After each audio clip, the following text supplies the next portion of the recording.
Ray, há duas questões importantes agora no caso da Ucrânia. Uma é a concessão territorial e a outra é a retirada das tropas de Donbas, como o Roshan estava perguntando. Como você mencionou, a Ucrânia tem sofrido muito durante o conflito, a guerra. E eu não entendo qual é o sentido de não retirar as tropas da região, porque elas vão acabar sendo mortas. Qual é o propósito, afinal? Zelensky, o que ele quer, na sua opinião?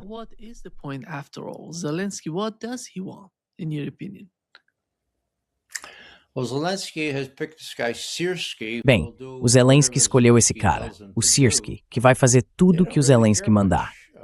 Eles não se importam muito com o que acontece no campo de batalha, exceto em manter a coisa andando para que os europeus pensem: uau, eles estão se segurando, vamos dar mais 90 bilhões de dólares para eles. É uma loucura. Sabe, foi uma loucura desde o começo, Nima. Se você olhar o maldito mapa, com o perdão da palavra, os ucranianos nunca vão prevalecer contra a Rússia e certamente não vão conseguir impor uma derrota estratégica a eles. Eu não sei o que esse pessoal em Washington estava pensando, achando que poderiam fazer isso. O Obama foi mais esperto. Ele disse: não, isso é loucura. Nunca deem aos ucranianos a ideia de que podem prevalecer sobre uma Rússia muito mais forte bem na sua porta.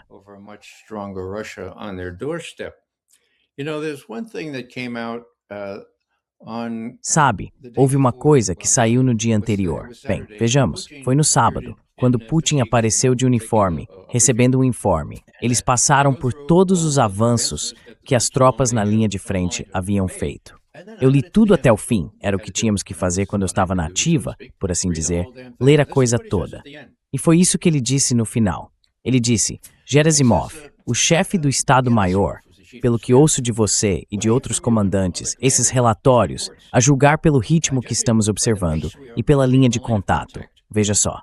Nosso interesse na retirada das formações militares ucranianas dos territórios que elas ocupam atualmente tornou-se de fato obsoleto. Has effectively become obsolete, is practically reduced to zero, end quote. Está praticamente reduzido a zero.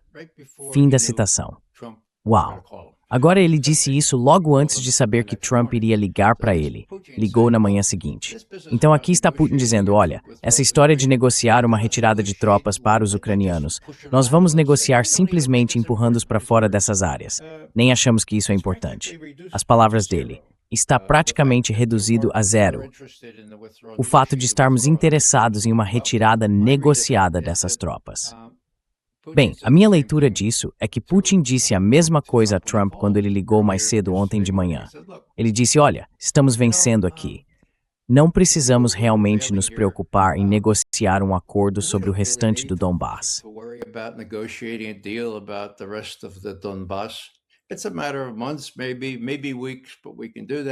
É uma questão de meses, talvez semanas, mas podemos fazer isso.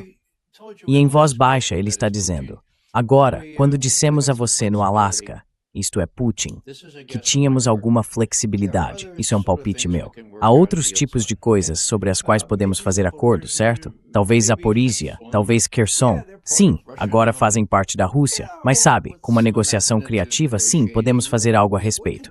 Enquanto isso, ficamos com Kharkiv, ficamos com Odessa, vamos negociar. Agora temos dois grupos se formando, e isso vai acontecer. Então o que estou pensando aqui é que essa coisa é lenta. É muito complicada, como Trump aprendeu nesses últimos meses.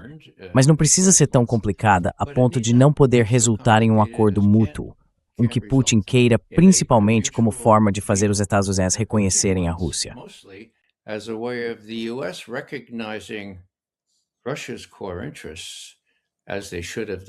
Os interesses centrais da Rússia, como deveriam ter feito lá em dezembro de 2021, eram dizer: certo, daremos à Ucrânia certas garantias, ou melhor, os Estados Unidos darão de que ela não será invadida novamente. Mas manteremos seu exército pequeno e, sabe, podemos resolver essa questão. Agora, quando perguntaram a Trump: bem, e se não conseguirem resolver? Ele respondeu: bem, mais pessoas morrem. Não conseguimos resolver. Não conseguimos resolver. Certo. Bem, a noção de Putin é que isso seria lamentável, porque então teríamos apenas uma Ucrânia reduzida, com a qual teríamos de lidar continuamente, e não haveria nenhum mecanismo de supervisão abrangente para garantir, no melhor dos casos, a neutralidade, para garantir que os ucranianos mantenham suas armas longe de nós. Então, acho que Putin quer mais. So I think Putin wants more. I think he'll be further patient, the more so since he's winning. Acho que ele será ainda mais paciente. Ainda mais porque está vencendo. Ele está vencendo de forma muito, muito clara. E os europeus, e Zelensky, pelo que vejo, realmente não têm cartas na mão. Agora, deixe-me acrescentar mais uma coisa. Está relacionada a tudo isso, mas antes que eu me esqueça, às vezes eu esqueço das coisas, há uma questão pendente entre a Rússia e os Estados Unidos, que é o último tratado de controle de armas, chamado Novo START. Ele expira em 5 de fevereiro.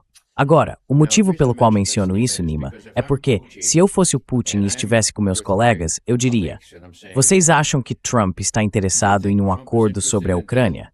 E eu responderia: bem, sim, achamos que está. Vocês acham que ele é capaz? Vocês acham que ele é capaz de... Não sabemos muito bem sobre isso. Ele é independente? Não temos certeza. Aqui está o teste decisivo. Você, Sr. Putin, fez uma proposta, instead to all. Putin made an overture, a personal overture. It's very, very orchestrated. Foi tudo muito, muito orquestrado para o presidente dos Estados Unidos, para manter os limites quantitativos. 1.500 mísseis estratégicos, algo assim, para o novo START, que expira em 5 de fevereiro. Não pode ser renovado novamente. Já foi renovado uma vez. Ele expira, certo? Você lhe ofereceu, em 22 de setembro, um acordo em que manteria esses limites quantitativos por mais um ano, se ambos os lados concordassem com isso. Agora, por que ele não consegue lhe responder? Quero dizer, ele disse 2 semanas depois que você apresentou o argumento. Parece uma boa ideia para mim. E como você sabe, Sr. Putin, temos insistido, temos pressionado todos, Whitcomb, todo mundo, mas eles não falam sobre isso.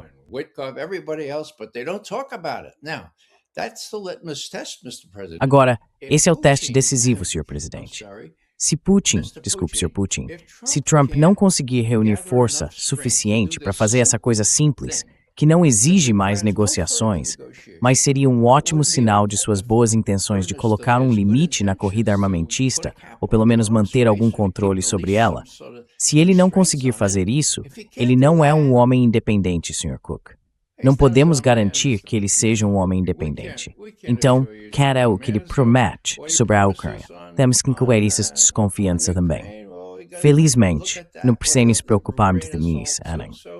Luckily, we don't have to worry too much about it. It'd be unfortunate if he can't come to terms on Ukraine, but seria lamentável se ele não conseguisse chegar a um acordo sobre a Ucrânia, mas seria ainda mais lamentável se permitisse uma corrida armamentista sem restrições. Essa seria a nossa melhor medida dele. Não de suas intenções, mas de sua capacidade de fechar um acordo, de negociar algum tipo de tratado ou outro arranjo. Então, tudo isso é muito... Putin, Lavrov e outros disseram isso explicitamente. E Ryabkov publicou um texto na véspera de Natal que não sai da cabeça. É realmente, realmente interessante. E a última coisa que direi sobre Ryabkov é que nesse longo tratado, que descreve com bastante precisão o curso dos acontecimentos na Ucrânia, ele termina com uma pergunta que diz: agora, Sr. Ryabkov, o que o senhor acha do Prêmio Nobel da Paz? Mr. Ryabkov, what do you think about the Nobel Peace Prize? Do you think that Trump would like to have the... Do you think he's... Você acha que o Trump gostaria de ter o... Você acha que ele merece o Prêmio Nobel da Paz? Meio que uma pergunta, certo? Mas isso estava em uma declaração de política muito, muito importante. Então, Ryabkov responde de forma muito diplomática. Ele diz: eu sei que Trump está muito interessado em chegar a um acordo. Eu sei que está e tenho certeza de que ele vai fazer todo o esforço. E se ele fizer, bem, é blá blá blá. Ele não diz explicitamente, sim, então ele merece todos os prêmios Nobel da Paz que puder ganhar. Mas essa é a ideia. Então, sabe, pode parecer banal ou infantil da minha parte achar que isso é um fator, mas acho que os russos também acham que é um fator. E se eles conseguirem explorar isso, podemos ter um janeiro muito, muito interessante pela frente.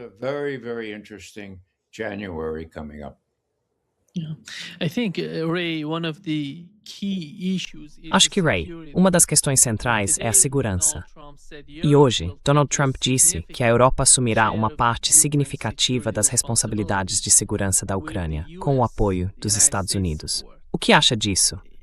Há algo acontecendo entre os Estados Unidos e a Europa que não é público, que não é discutido na mídia tradicional, talvez?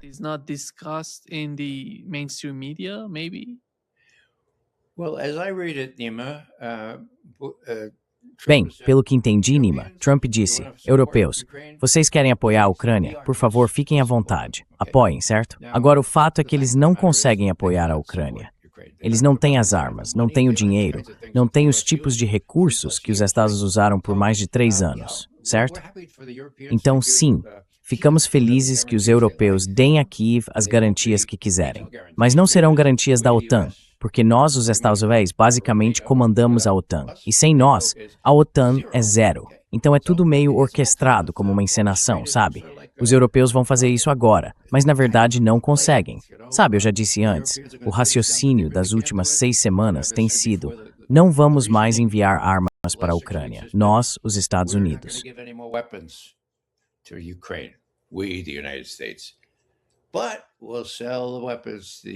Mas nós vamos vender as armas para os europeus, certo? E então os europeus podem entregá-las aos ucranianos. Agora, qual é o problema com isso? O problema é que não temos armas para vender no momento. Vai levar alguns anos até que sejam produzidas. Os europeus não têm dinheiro para comprá-las agora. E também não vão ter dinheiro daqui a 3 anos. E quando elas chegarem aos ucranianos, se chegarem aos ucranianos, os ucranianos não terão exército para operar essas armas. Então, sabe, tudo isso soa meio bizarro, mas as pessoas não são suficientemente perspicazes para perceber que muitas dessas coisas são promessas vazias e que sem os Estados Unidos na Europa, na OTAN como tem sido desde 1949, a OTAN não vale muita coisa.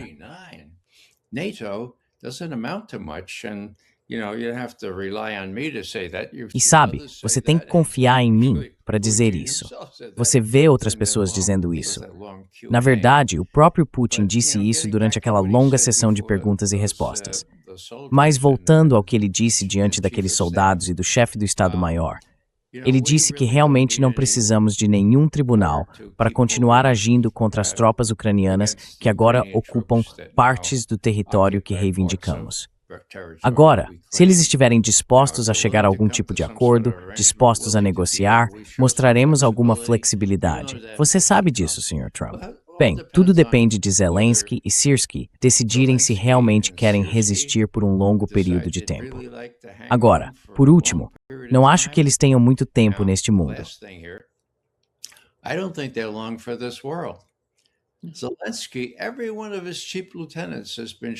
Zelensky, todos os seus principais tenentes foram mostrados como totalmente corruptos.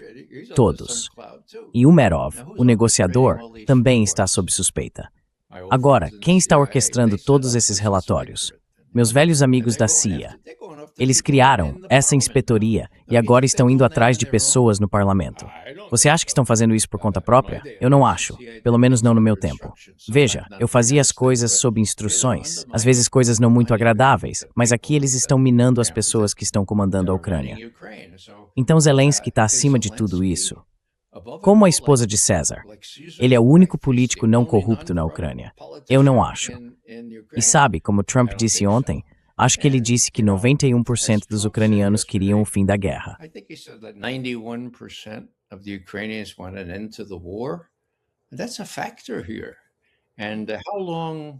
Esse é um fator aqui. E por quanto tempo Zelensky pode continuar nisso? Se ele será derrubado pelos nazistas ou pelos inspetores que a CIA criou nesse inspetorado, ninguém sabe.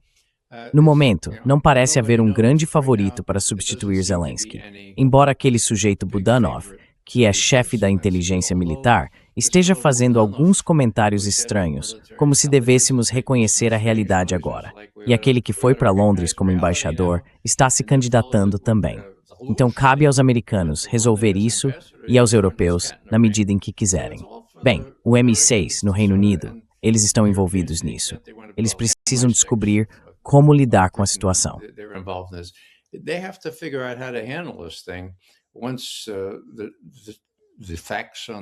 Uma vez que os fatos no terreno estejam mais consolidados, o que deve acontecer em apenas mais algumas semanas, é apenas uma questão de tempo até que eles cheguem ao rio Dnieper. Não acho que queiram ir além disso. O que eles realmente gostariam é de não precisar ir mais longe, mas ter um acordo em que possam confiar. Acho que isso está a caminho. Se Trump, o volúvel Trump, o delirante, narcisista Trump, conseguir agir por conta própria, usar a influência que tem e superar sua oposição, não apenas na Europa, mas também os Rubios, os Kelloggs, talvez os Hexeths deste mundo, tenho esperança de que ele consiga. Acho que algo parecido já aconteceu antes, mas desta vez acredito que é para valer. Como disse o filósofo Donald Trump, vamos ver o que acontece. Vamos ver o que acontece. We'll see what happens. We'll see what happens.